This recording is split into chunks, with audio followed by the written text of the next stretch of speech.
তোমরা আমার ভাই, তোমরা বাড়াকে থাকো, কেউ তোমাদের কিছু বলবে না, কিন্তু আর আমার বুকের উপর গুলি চালাবার চেষ্টা করো না,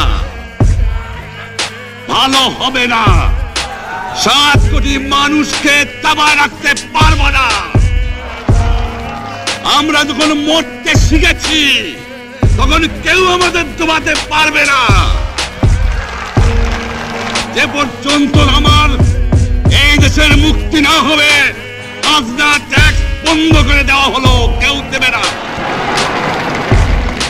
তবে অনুরোধ করছি, আপনারা আমাদের ভাই, আপনারা দেশকে একেবারে জাহান্নামে ধ্বংস করে দিয়েন না। জীবনে আর কোনোদিন আপনাদের মুখ দেখা দেখি হবে না।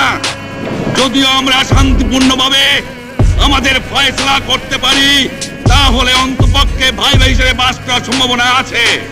সেই জন্য আপনাদের অনুরোধ করছি, আমার এই দেশে আপনারা মিলিটারি শাসন চালাবার চেষ্টা করবেন না।